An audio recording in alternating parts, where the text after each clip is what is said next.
કેમ છો મિત્રો? હર હર મહાદેવ. મિત્રો આપણે ગણેશ ચતુર્થી સ્પેશિયલ આજે દિવસ 3 છે. આજે 2 એક્સપાયરી છે, એક છે મિડ કેપ એક્સપાયરી અને બીજી છે આપણે બંસી એક્સપાયરી.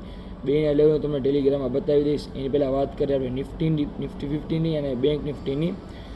છેલ્લા કેટલાય દિવસથી નિફ્ટી અને બેંક નિફ્ટી એક વીક એક ઝોનમાં વર્ક કરતું હતું. એના જે લેવલ જે સપોર્ટ છે તમને બતાવી દઉં છું, તમે જોઈ લો. એ પછી તમે જોજો, આગળ જોઈ લો.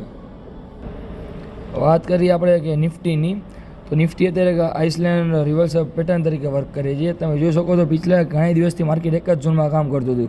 જ્યારે માર્કેટે ડબલ ટોપ બ્રેક કર્યું ત્યારે આપણે આઇસલેન્ડ રિવર્સ નામની પેટર્ન બની. ત્યારે 25,100નો આપણો જે સપોર્ટ હતો એ અત્યારે 25,100નો એક રજિસ્ટન્સ તરીકે વર્ક કરે છે. જ્યાં સુધી માર્કેટ આપણી મિત્રો 25,100ને બહાર નહીં કરે ત્યાં સુધી આપણે એને વીક જ સમજશી.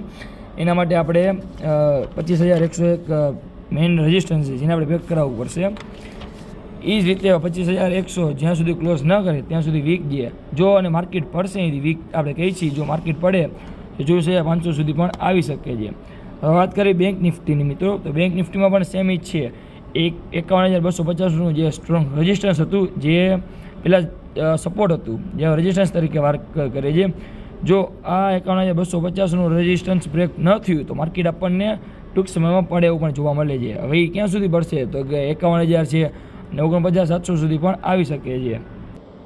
હવે વાત કરી આજના લેવલની. આજે જે મિડ કેપ એક્સપાયરી એના લેવલ હું તમને અત્યારે કહી દઉં છું. તો એના લેવલ કહેતા પહેલાં તમે જોઈ શકો છો કે 13,300 એ છે કોલ સાઇડ માટે. જો 13,300 મિત્રો ઓલ ટાઈમ હાઈ માટેનું છે. મિડ કેપ અત્યારે એના ઓલ ટાઈમ હાઈ પર હાલે છે. ફ્રાઇડેના દિવસે મિડ કેપ એના ઓલ ટાઈમ હાઈ પર હતું. ત્યાંથી માર્કેટે રિવર્સ લઈને તે 12,900 સુધી જઈ શકે છે. 12,975 એ જે પુટ સાઇડ માટે ને 13,300 એ છે કોલ સાઇડ માટે. માર્કેટ આ બે લેવલને બ્રેક કરશે તો માર્કેટમાં મોટું મૂવમેન્ટ આવશે. એક મૂવમેન્ટ મિસ ના કરવું હોય તો એના માટે જલ્દી મારી ટેલિગ્રામ ચેનલ જોઈન કરી લ્યો. અને ટેલિગ્રામ ચેનલની લિંક ક્યાં મળશે તો ઇન્સ્ટાગ્રામના બાયોમાં. તો ત્યાંથી જલ્દી જઈને મારી ટેલિગ્રામ ચેનલ જોઈન કરી લ્યો.